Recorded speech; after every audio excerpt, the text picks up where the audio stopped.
Good evening, Guam. I'm Jess Lujan. Welcome to this edition of The Buzz. Very exciting show tonight. I've got, of course, Dr. Ron McNitch, University of Guam. I've got students Tyra Tivit, a graduate student from the University of Guam. Of course, Leo Manabusan, also a graduate student of the University of Guam. Tonight's topic will be, again, the introduction of Bill 141-33 by Senator B.J. Cruz in regards to the attempt to raise the consumption, the buying and smoking age from 18 to 21. And Doc, I had a conversation with you a couple of weeks ago with this, and again, as a non-smoker, non-drinker, of course, my kids will never be old enough to smoke or drink. They're about 45 right now, but anyway, that being said, my dad died of lung cancer as well. You would think I would be, again, in favor of this. I am not, because this is an assault. This to me, again, opens up what I call we're becoming a nanny state. Not a state, but a nanny territory, unincorporated territory.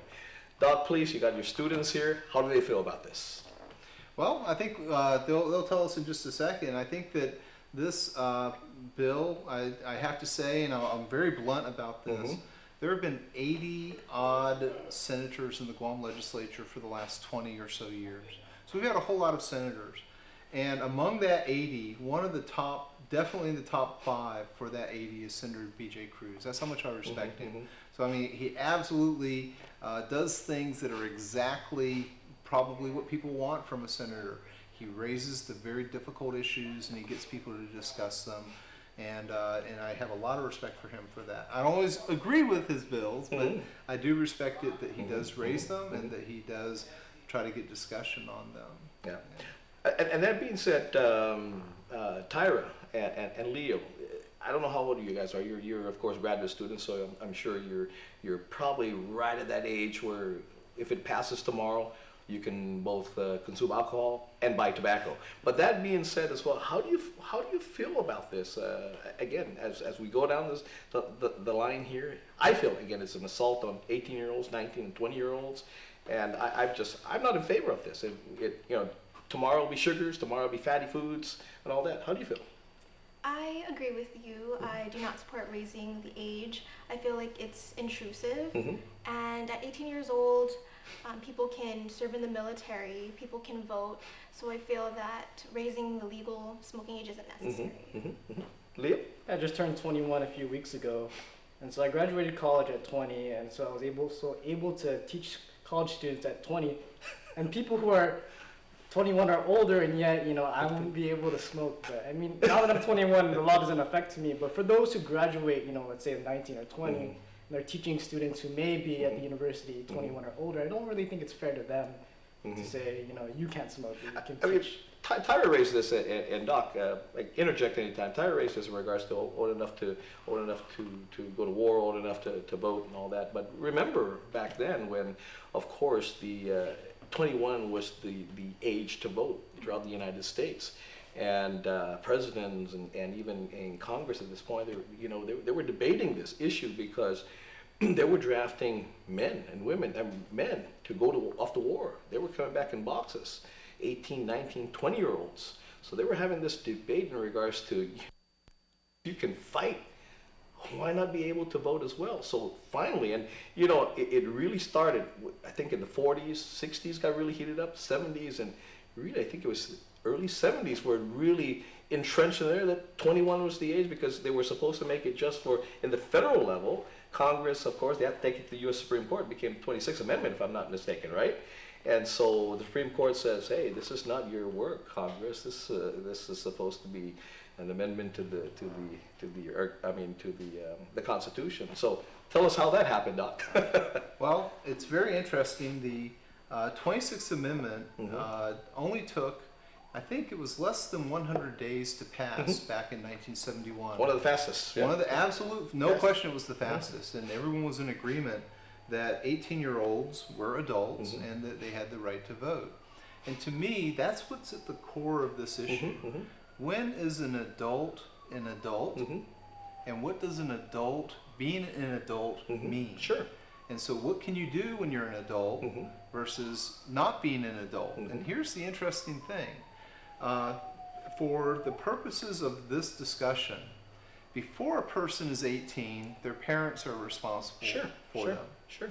After a person is 18, they're responsible for themselves. That's right. Well, the question then becomes, what makes them any different than anyone else who's above 18? Yeah. What is the purpose, or what is the technical reason to say to a group of people who are adults legally that they can or cannot do things? And that's one of the important points that should drive this debate. Now, don't get me wrong, there are 30 and 40-year-olds living in their parents' house who act like they're 17 or 18 years old. Of course. And so really, maturity is a relative thing. Sure. I have to say that the 18-year-old living in my house, she's responsible for her actions. I love her and care about her. But the point is, she's an adult. I would worry if the government decided to fine her or claim that she was doing some kind of violation or criminal act for, basically simply doing something like smoking. And that's what I want to get to as well. I mean, Leo and Tyra, is this as well. Now, if your parents, if you're still living at home, and you were self-sufficient, you were working, I'm sure the two of you are as well, providing your own way, pretty much contributing to the family economics and things of that nature, and your parents says, well, I mean, you're 18 already, you're 19, you're 20 years old. Look, I mean, you're fending for yourself. You're not bumming off money from us to go buy cigarettes or a can of beer and all that. You can do it. So to me, if your parents, who you're living with, are saying, it's okay, you're old enough to do it now, we brought you up, I think we did a decent job, a pretty good job. So they're saying, okay, so here comes a super mom or a super dad that now, well, wait a minute, your parents didn't do a good enough job to teach you. So now we got Senator B.J. Cruz, who's super mom, super dad, hovering over everybody else now and saying, well, wait a minute, hold it one darn second.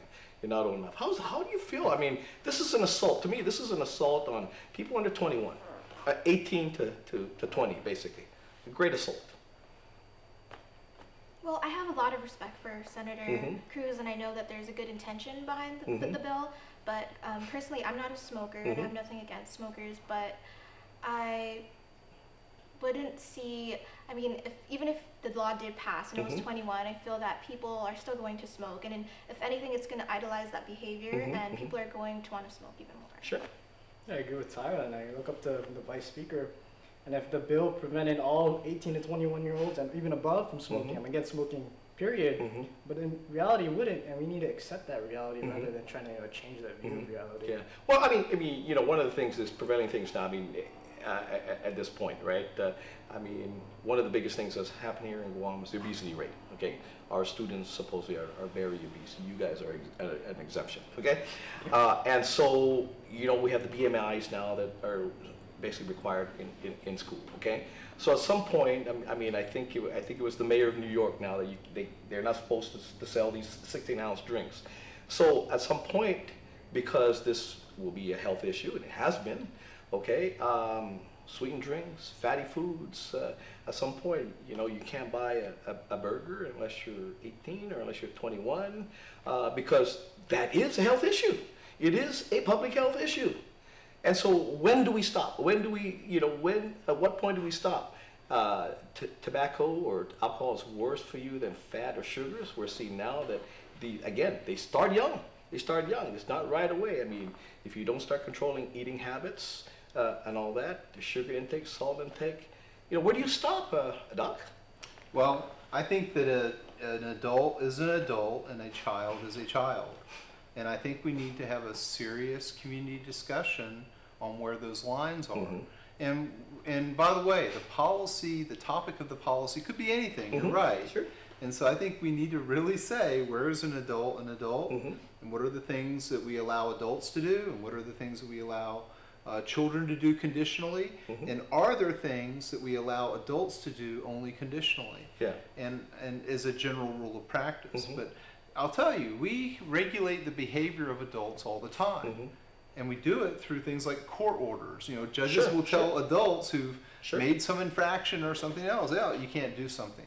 But to say suddenly to a whole class Sure. of young people, 18 to 21, here are the things you can and cannot do.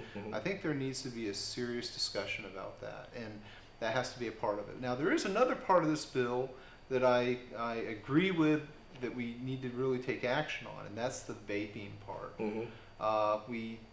I think that I need to tell parents and other people with this new vaping technology, basically it's vaporizing nicotine and putting it into the environment. It is something we don't fully understand yet, and I have serious reservations about it, and we need to take a close look at it. Well, I agree with you as well. I mean, and because some of the again the requirements in regards to smoking are not applicable to them. I mean, I'll go into a place and someone will be vaping, and I mean, there's just big gush of not smoke but vapor, and you walk right into it. And you know, this is really intrusive into me because I don't want to smell that. I mean, regardless of what it is, right? I don't. I mean, so cigarette smoke, that kind of vapor, and that, I mean, it's like a fog you're walking into. I think that's really intrusive. Well, even when people are vaping in their cars and their children are present, that mist, just like a cloud with raindrops, it drops somewhere. Sure. And it's flavored, young people taste it, or it's got a flavor to it, a sweet flavor to it. I'm very concerned that we need to have more information on that particular set of products, and we need to be very careful. There is something else I wanted to mention about... Can I hold off? Yes. I got to take a quick break, pay some bills, and we'll be right back. Be right back.